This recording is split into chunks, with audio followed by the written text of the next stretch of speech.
உங்கள் AKR agri. இன்றைக்கி எங்கே வந்திருக்கோம் பார்த்தீங்கன்னா தர்பூசணி ஃபீல்டு தான் நம்ம.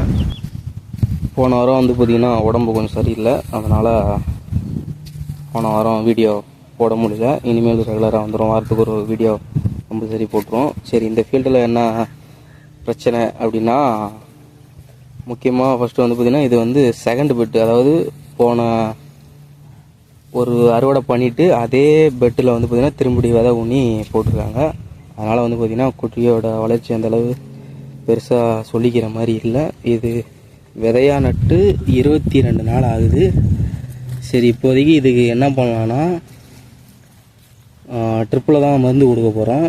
ஜிப்ரலிக் ஆசிட் வந்து பார்த்திங்கன்னா மொத்தமாக இது ஒரு 1.5 ஏக்கரு, ஒரு 1.5 லிட்டரும், அது கூட வந்து பார்த்திங்கன்னா ஆல்கஹால் வந்து பார்த்திங்கன்னா ஒரு 2 குவார்ட்டரும் கலந்து கொடுக்க போகிறோம். மேலே ஸ்ப்ரேயிங்கில் விகோர் வந்து பார்த்திங்கன்னா ஒரு 1 கிராமும், அது கூட ப்ரோஜிப் வந்து பார்த்திங்கன்னா 50 லிட்டர் தண்ணிக்கு ஒரு 2.5 கிராமு அந்த மாதிரி கலந்து கொடுக்க போகிறோம்.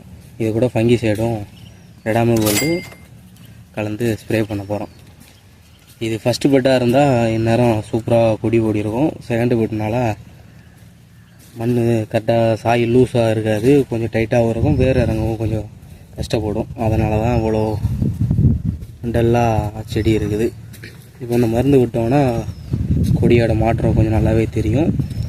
அடுத்த வாரம் இந்த மருந்து விட்டு ஒரு வாரம் கழித்து எப்படி இருக்குன்னு சொல்லிட்டு அடுத்த வீடியோவில் அப்டேட் பண்ணுறேன்.